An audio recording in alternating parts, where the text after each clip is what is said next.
my story. I grew up in a non-Christian home. Actually, I grew up with parents as atheists, and they got divorced when I was 10 years old, and my mom was getting remarried for the third time, and my dad decided not to be a part of my life. So I looked to other things for fulfillment and for love. And so I joined the gymnastics team and to be a part of a family.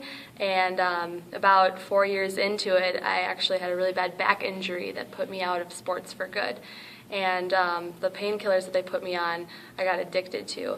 And that's where I started turning to other drugs and alcohol, and that just consumed me. That put me in a prison of just highs that I would just stay in for weeks at a time, and every time I came out of one, I just felt more empty than I did to begin with. But that cycle kept going through all through high school into college, and it just got worse and worse, and I got to a point where I decided that I was just done.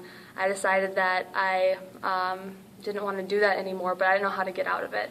And so a friend of mine invited me to go to church with her, and I went, and it was great. It was very spiritual, and I thought, okay, this is great, but I don't really believe in a God, and especially one that can't pull me out of my junk that I'm sitting in.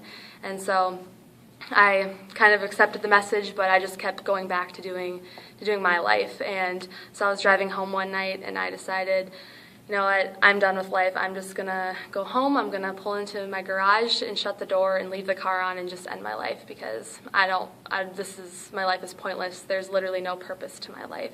And so as I pulled into my garage, closed the door and turned the radio on, and actually the song that came on was How He Loves Us by David Crowder.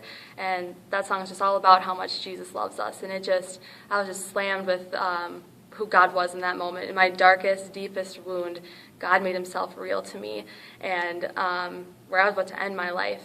And so I have said, wow, God, why did you wait till right now, where I was about to end my life, to speak to me and to show me that you're real? And he said, Elena, because you were looking to everything but me, I had to strip you of all of that to finally get your attention. And so that's where I deliberately chose. I said, okay, I'm going to turn away from my ways, and I'm going to follow you 100% with the cross before me. And since then, it's been a struggle, but it's been so good because I haven't done it on my own, and I've been drug-free ever since, and I'm following Jesus 100% now.